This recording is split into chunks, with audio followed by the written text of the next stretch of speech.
बिस्मिल्लाहिर्रहमानिर्रहीम। Welcome to easy chemistry teach. Previous lecture में हमने केसी के बारे और इसकी यूनिट्स के बारे में डिस्कस किया था। आज हम पढ़ेंगे इम्पॉर्टेंस ऑफ केसी, कि केसी की अहमियत क्या है, ये केसी हम क्यों पढ़ते हैं। ठीक है, तो केसी की अहमियत, जो केसी की इम्पॉर्टेंस है वो स्टार्ट कर लेते हैं। केसी के इम्पॉर्टेंस में जो पहला है ये है डायरेक्शन ऑफ रिएक्शन। केसी की अहमियत ये है कि इससे हम direction of reaction, reversible reaction का डायरेक्शन हम क्या कर सकते हैं, डिटरमाइन कर सकते हैं। किस चीज़ से, वैल्यू ऑफ केसी से। ठीक है, सेकंड जो है ये हम डिटेल से पढ़ेंगे हर एक को। सेकंड जो है ये है एक्सटेंट ऑफ रिएक्शन। हम रिएक्शन के एक्सटेंट डिटरमाइन कर सकते हैं किस चीज़ से, केसी से, कि ये रिएक्शन अब इसका एक्सटेंट क्या है, ये कौन से डायरेक्शन में प्रोसीड करेगा। ठीक है, थर्ड नंबर जो है इसका है calculation of concentration of reactant and product. हम केसी की वैल्यू से प्रोडक्ट और रिएक्टेंट का जो कंसंट्रेशन है ये क्या कर सकते हैं, कैलकुलेट कर सकते हैं। उसके बाद the effect of change in reaction condition like temperature, concentration of product and reactant and pressure. Fourth one है कि change in condition of reaction, कि जब रिएक्शन कंडीशन में चेंज आता है तो इसका इफेक्ट हम क्या कर सकते हैं, केसी वैल्यू से हम प्रेडिक्ट कर सकते हैं। हम ये बता सकते हैं कि अगर हम ये चीज़ें चेंज करेंगे तो रिएक्शन की कंडीशन पे, रिएक्शन पे ये इफेक्ट होगा। ठीक है, तो जो पहला है डायरेक्शन ऑफ रिएक्शन, कि हम किस तरह केसी से डायरेक्शन ऑफ रिएक्शन डिटरमाइन करते हैं। तो बोलते हैं इसकी डायरेक्शन ऑफ रिएक्शन के बारे में, from KC value we can predict the direction of chemical reaction and which would be proceed. हम केसी वैल्यू से डायरेक्शन ऑफ रिएक्शन को क्या कर सकते हैं, प्रिडिक्ट कर सकते हैं कि ये केमिकल रिएक्शन अब इस डायरेक्शन में क्या करेगा, प्रोसीड करेगा। ठीक है, हमें ये पता है कि जो केसी होता है, केसी को हम क्या कहते हैं, इक्विलिब्रियम कांस्टेंट होता है। और ये इक्विलिब्रियम कांस्टेंट ये एक रेशो होता है। किस चीज़ के रेशो होता है, ये प्रोडक्ट के मोलर कंसंट्रेशन और रिएक्टेंट के मोलर कंसंट्रेशन के दरमियान क्या होता है, ये रेशो होता है। ठीक है, लेकिन ये कौन से स्टेट पे होता है, ये इक्विलिब्रियम स्टेट पे। इक्विलिब्रियम रिवर्सिबल रिएक्शन का एक ऐसा स्टेट होता है जिसपे फॉरवर्ड रिएक्शन का रेट बराबर हो जाता है बैकवर्ड रिएक्शन के रेट के। ठीक है, तो इक्विलिब्रियम स्टेट पे जो कांस्टेंट होता है केसी, ये केसी जब हम डिटरमाइन करते हैं ये इक्विलिब्रियम स्टेट पे डिटरमाइन करते हैं। ठीक है, एक और कांस्टेंट होता है जिसको हम क्या कहते हैं, क्यूसी, इसको रिएक्शन कोशेंट कहते हैं। प्रोडक्ट और रिएक्टेंट का रेशो है। केसी भी क्या है, प्रोडक्ट और रिएक्टेंट का रेशो होता है। लेकिन जो केसी होता है सिर्फ इक्विलिब्रियम स्टेट पे होता है। केसी जो वैल्यू होता है ये हम डिटरमाइन करते हैं सिर्फ इक्विलिब्रियम स्टेट पे। लेकिन जो क्यूसी होता है ये रिएक्शन के हर स्टेट पर हम क्या कर सकते हैं, डिटरमाइन करते हैं। और ये क्यूसी और केसी की कंपेयरिंग के बाद हमें ये पता चलता है कि हमें ये रिएक्शन कौन से साइड में प्रोसीड करेगा। ठीक है, जो पहला है हम क्यूसी भी डिटरमाइन करते हैं और केसी तो डिटरमाइन हो गया होगी, तो केसी और क्यूसी डिटरमाइन करके फिर इसको कंपेयर करते हैं कि ये रिएक्शन कौन से डायरेक्शन में प्रोसीड करेगा। हमें इस तरह क्या होगा कि केसी का वैल्यू हमें दिया होगा और हमें ये कहेंगे कि आपने इस रिएक्शन का क्या करना है, रिएक्शन का डायरेक्शन डिटरमाइन करना है कि ये रिएक्शन अब किस डायरेक्शन में प्रोसीड करेगा। ठीक है, तो जो पहला है क्यूसी हम डिटरमाइन करेंगे, केसी उसने दिया होगा, तो हम इसको कंपेयर करेंगे। किस चीज़ को, क्यूसी और केसी को, दोनों कांस्टेंट को। एक इक्विलिब्रियम कांस्टेंट है और ये रिएक्शन के हर स्टेट पर आप एक कांस्टेंट डिटरमाइन कर सकते हो जिसको हम क्या कहते हैं, क्यूसी। तो पहला ये है कि जब क्यूसी ग्रेटर होता है केसी से, क्या होता है, जब क्यूसी ग्रेटर होता है केसी से, so backward reaction should be proceed to acquire equilibrium. Equilibrium को एक्वायर करने के लिए अब क्या करना होगा, जब क्यूसी केसी से ग्रेटर होता है तो बैकवर्ड रिएक्शन ने क्या करना है, बैकवर्ड रिएक्शन पास्ट रेट से होगा। तो इक्विलिब्रियम हम क्या कर सकते हैं, इक्विलिब्रियम एक्वायर हो जाएगा। किस तरह, हमें ये पता है कि क्यूसी जो होता है ये क्यूसी डायरेक्टली प्रोपोर्शन होता है प्रोडक्ट कंसंट्रेशन के। किस चीज़ की, प्रोडक्ट कंसंट्रेशन की। ठीक है, जो क्यूसी होता है ये डायरेक्टली डिपेंड करता है किस चीज़ पे, कंसंट्रेशन ऑफ प्रोडक्ट पे। एंड इनवर्सली प्रोपोर्शन होता है या इनवर्सली रिलेशन होता है इसका किसके साथ, रिएक्टेंट के साथ। तो हमें ये पता है कि रिवर्सिबल रिएक्शन में कितने रिएक्शन होता है, 2 रिएक्शन होता है। रिवर्सिबल रिएक्शन में ये एक परस के लिए एक सिंपल रिएक्शन है, A प्लस बी कंबाइन करके ये बनाता है C प्लस डी, ठीक है। तो अब ये रिवर्सिबल क्या है, रिवर्सिबल रिएक्शन है।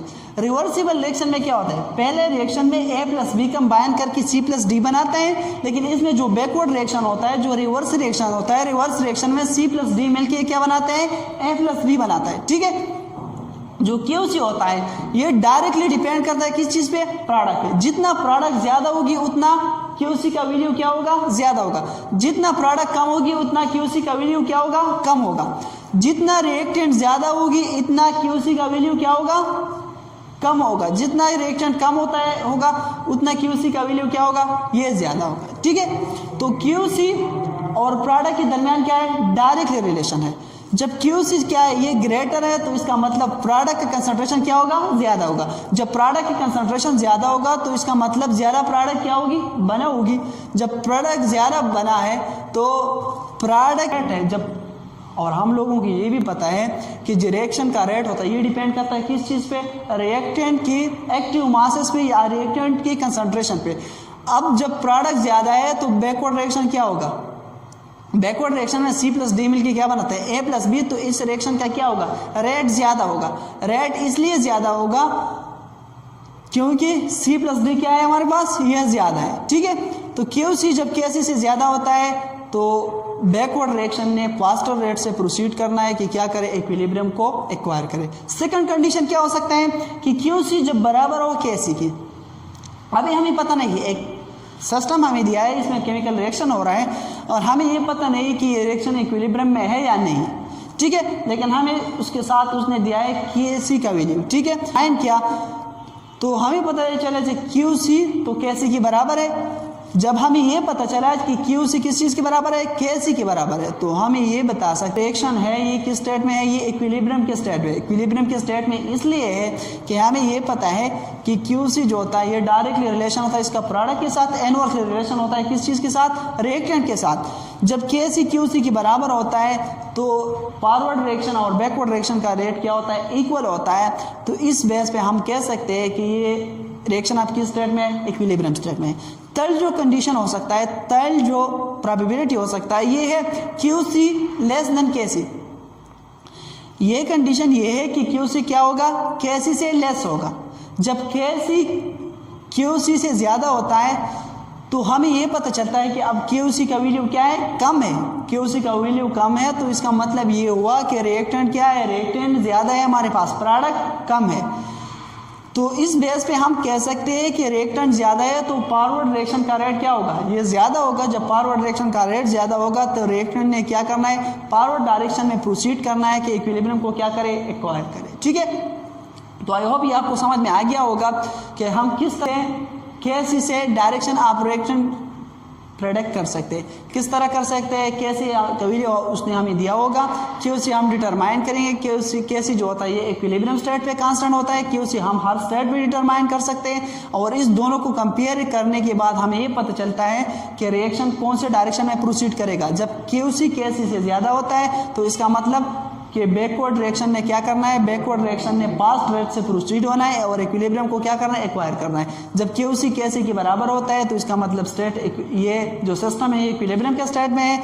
जब QC लेस होता है KC से तो इसका मतलब कि फॉरवर्ड रिएक्शन ने फास्ट रेट से क्या करना, प्रोसीड करना है कि इक्विलिब्रियम को क्या करे, एक्वायर करे। मैं एक एग्जाम्पल समझाता हूँ आप लोगों को कि किस तरह हम डायरेक्शन ऑफ रिएक्शन क्या कर सकते हैं, फाइंड कर सकते हैं। एक रिएक्शन है, रिवर्सिबल रिएक्शन है कि 2 हाइड्रोजन आयोडाइड ये क्या करके ब्रेक करके ये बनाता है I2 प्लस H2 गैस, ठीक है। लेकिन साथ में हमें ये बताया है कि ये जो रिएक्शन प्रोसीड हो रहा है ये 520 डिग्री से है। अब रिएक्शन कंडीशन क्या है, 520 डिग्री से टेम्परेचर है। KC का वैल्यू है ये है 1.6 × 10⁻²।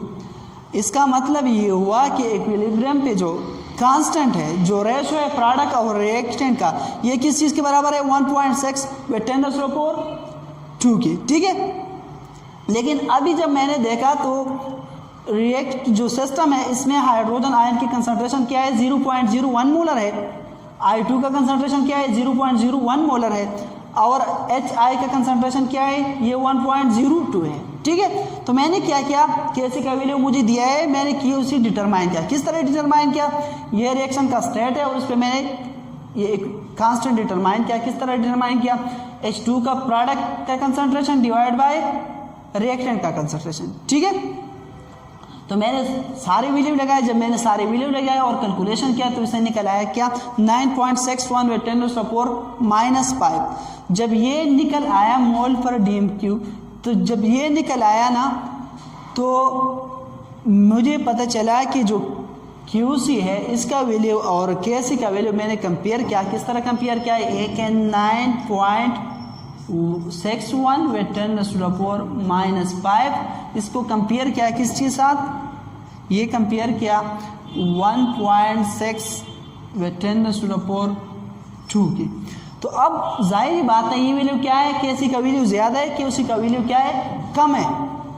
तो QC की वैल्यू से मुझे ये पता चला और KC की वैल्यू से कि QC का वैल्यू KC से कम है, तो ये कंडीशन अप्लाई करा कि जब QC का वैल्यू KC से क्या होता है, कम होता है, तो इसका मतलब ये होता है कि रिएक्शन ने फॉरवर्ड डायरेक्शन में क्या करना है, प्रोसीड करना। तो इस मतलब ये हुआ है कि ज़्यादा हाइड्रोजन आयोडाइड ने ब्रेक करना है कि और क्या बनाना है, I2 और H2 बनाना है, तो इक्विलिब्रियम क्या होगा, एक्वायर होगा, ठीक है।